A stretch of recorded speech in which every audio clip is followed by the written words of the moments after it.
Bos, siapa sih yang nggak ngiler lihat steak selazis ini? Apalagi pas banget jam makan siang nih. Kalau kesini mah nggak usah mikir tanggal muda atau tua. Soalnya harganya ramah di kantong. Tapi percaya nggak bos, dari niat sederhana sekarang punya cabang di mana-mana. Omsetnya jangan ditanya, ratusan juta rupiah udah pasti bos. Siapa bilang makan steak harus mahal? Di sini kita punya yang harganya terjangkau dan digemari oleh banyak orang. Tetap di sini, siap dengan cuan bos.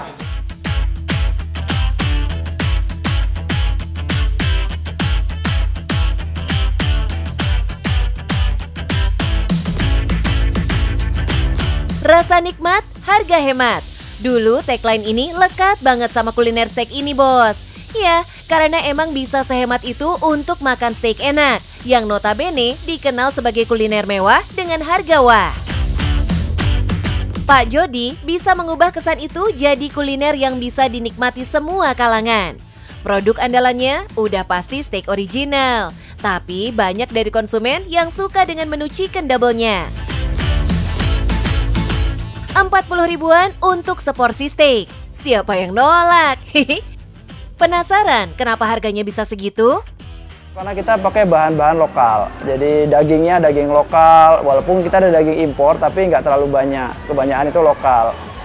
Ayam juga semua kita ngambil dari supplier di sekitar kita. Jadi bahan-bahannya semuanya bahan-bahan lokal, bumbunya juga bumbu-bumbu lokal. Kita udah bersertifikasi halal MUI, jadi kita nggak pakai bumbu yang aneh-aneh, rasanya itu rasa yang Indonesia banget. Akhirnya dari outlet pertama, lahirlah menu-menu hebat dengan harga hemat bos, yang bisa masuk di semua kalangan. Pak Jody juga selalu menjaga dan mempertahankan kualitas setiap produknya dengan standarisasi yang terpercaya. Ini bos, produk kita semuanya berstandarisasi, bersih, dan terjamin halalnya. Tahun ini merupakan tahun ke-24 usaha Pak Jody berjalan. Menunya pun makin berkembang bos. Gak cuma mengandalkan steak originalnya. Pak Jody juga mengeluarkan menu yang out of the box bos. Jangan heran kalau di sini ada istilah pakai nasi biar enak. Malah cita rasa pedasnya bukan cuma dari saus bos, tapi sambal korek. Indonesia banget nggak tuh? Yang biasa makan steak di luar, biasa makan steak di hotel, mereka kan kaget kok warung steak kayak gini. Tapi itulah steaknya Indonesia. Kita nyebutnya steaknya Indonesia, steak yang memang ini Indonesia banget. Jadi makan steak bisa juga pakai nasi, bisa juga pakai sambal, sayurannya tetap ada. Nggak peduli pagi, siang atau malam, outletnya Pak Jody nggak pernah sepi bos. Ini nih, baru yang namanya memahami selera konsumen. Selain harga yang terjangkau, kualitas rasanya juga cocok di lidah konsumen. Chicken double tuh ya, itu rasanya enak, lembut, anak-anak suka, terus rasanya pas, sausnya juga enak. Dari satu outlet pertama di Yogyakarta, kini Pak Jody sudah memiliki outlet yang tersebar di kota-kota mahasiswa dan pelajar. Yes, inilah alasan kenapa Doi membuat steak yang katanya mahal bisa terjangkau dan dinikmati semua orang. Karena awal membuka bisnis ini, target pasarnya adalah mahasiswa dan pelajar. Sekarang Pak Jody sudah punya 103 outlet di Indonesia bos, dengan karyawan sekitar 2.000-an orang, dengan target market yang lebih meluas menyasar keluarga. Keren ya bos? Gak cuma sekedar mengundang cuan, tapi juga bisa membuka lapangan pekerjaan untuk banyak orang. Mungkin dari doa para karyawannya juga tuh bos, bisnis Pak Jody ini bisa lancar jaya. Pak Jody selalu memberi kenyamanan kepada para karyawannya, terutama dalam hal ibadah. Bahkan Doi juga mengadakan pengajian rutin untuk setiap karyawan di outlet-outletnya. Serunya nih bos, karyawan yang bekerja di sini berkesempatan menuju Baitullah. Selain ilmu, kita juga didapatkan undian umroh dari owner.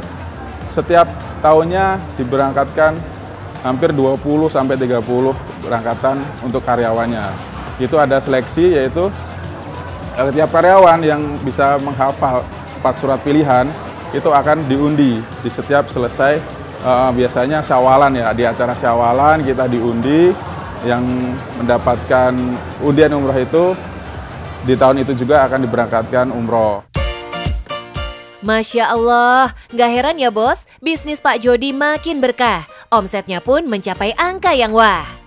Rata-rata ya sekitar antara 10, kadang kalau weekday itu bisa 10 sampai 20 juta. Kalau weekend mungkin bisa lebih dari itu omset per hari. Jika rata-rata omset per harinya di angka 10 juta rupiah, maka dalam sebulan kurang lebih ada omset 300 juta dari satu outlet. Nah, kalau ada 103 outlet, tinggal dikalikan aja ya bos. Pokoknya nolnya banyak deh. Boleh dong Pak Jody bagi sedikit wejangannya buat yang mau merintis usaha atau lagi ngedrop semangatnya. Teman-teman yang lagi nyoba usaha, itu yang pertama teman-teman tuh harus tetap fokus.